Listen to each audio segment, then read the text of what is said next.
বিয়েতে কিছু হারাম সংস্কৃতি। বিয়ে একটি নতুন জীবনের সূচনা, আর সূচনাটাই যদি শুরু হয় গুনাহ দিয়ে তা খুবই নিন্দনীয়। অপরপক্ষে এই পবিত্র সম্পর্কের সূচনা যদি সুন্নাহ মেনে হয় তাহলে তার রহমত সারা জীবন পাওয়া যাবে ইনশাআল্লাহ।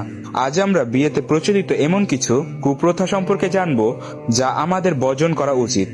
নাজায়েজভাবে পাত্রী দেখার সময় পাত্রপক্ষ থেকে অনেক পুরুষ পাত্রীকে দেখতে আসে এবং সবাই মিলে পাত্রীকে দেখে, যা ইসলাম সমর্থন করে না। পাত্রীকে শুধুমাত্র পাত্র এবং পাত্রের নিকট মহিলারা দেখতে পারবে। অন্য কোনো পুরুষ দেখলে তা পর্দার বিধান লঙ্ঘনের ঘোষণা হবে। তাছাড়া এটি দৃষ্টিকটুকও বটে। পাত্রপাত্রী যোগাযোগ। বিয়ে ঠিক হয়ে গেলে অনেক পাত্রপাত্রী ফোনে বা বাস্তবে রেগুলার দেখা ও কথা বলে, অথচ বিয়ের আগে এ সমস্ত দেখা ও কথা বলা জায়েজ হবে না। বিয়ে সম্পূর্ণ হওয়ার পরই কেবল এসব করা যাবে। গায়ে হলুদের নামে গান বাজনা, বেপর্দা মেলামেশা হয়ে থাকে, যা ইসলাম সমর্থন করে না। গায়ে হলুদে ইসলামিক সঙ্গীত নয়।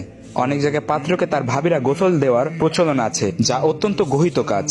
গায়ে হলুদের মতো নিকৃষ্ট এই কাজগুলোকে মুসলিম সমাজ থেকে বর্জন করা জরুরি। বিয়েতে বেপর্দা নারী সংলাপ। বিয়ের অনুষ্ঠান নারীরা পর্দা রক্ষা না করে সেজে গুজে অনুষ্ঠানগুলোতে অবাধ বিচরণ করে, যা পর্দার বিধান লঙ্ঘনের গুনাহের কাজ। অনেক পর্দাশীল নারীরাও বিয়ের অনুষ্ঠানে পর্দাহীন অবস্থায় চলে যায়, যা অত্যন্ত দুঃখজনক। বিয়ে বাড়িতে গান বাজনা, অথচ বিয়ের উপলক্ষে অশ্লীল গান বাজনা প্রচলন অত্যন্ত গুনাহের একটি কাজ।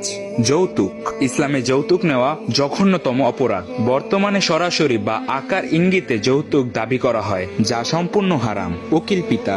বিয়েতে একজনকে উকিল পিতা বানানো হয় এবং এটিকে একটি সম্পর্কের মতো করে দেখা হয়, অথচ ইসলামের অনুমোদন দেয় না। এগুলো সামাজিক কুপ্রথা।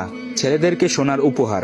অনেক পাত্রীপক্ষ জামাইকে সোনা আংটি বা চেইন উপহার দিয়ে বিয়ে বাড়িতে ঢোকায়, অথচ পুরুষদের জন্য সোনা হারাম।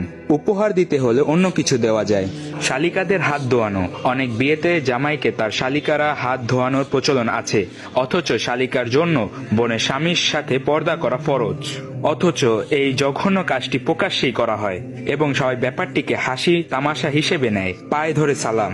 ইসলামে পায়ে ধরে সালাম দেওয়ার বিধান নেই, বরং পায়ে ধরে সালাম দেওয়া অনেক ক্ষেত্রে সিজদার মতো হয়ে যায়, তাই এটি বর্জন করা উচিত।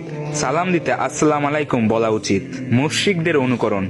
অনেক অঞ্চলে বধূকে ঘরে ঢোকানোর সময় লতাপাতা, হলুদ, মেহেদি, তেল, আগুনের বাতাস ইত্যাদি দেওয়া হয়, যা সরাসরি মুশরিকদের অনুকরণ। এরকম আরো অনেক ইসলামিক বিরোধী কুপ্রথা ও গুনাহের কাজের মাধ্যমে একটি বিয়ে সম্পূর্ণ হয়, যার ফলাফল হিসেবে দেখা যায় বিয়ের পরবর্তী জীবনে রহমত থাকে না, অশান্তি লেগেই থাকে। যে সম্পর্কে সূচনায় হয় গুনাহ দিয়ে, তাতে আল্লাহ রহমত দিবেন না, এটাই স্বাভাবিক। তাই বিয়ের অনুষ্ঠানে এসব হারাম সংস্কৃতি বন্ধ করা আবশ্যক।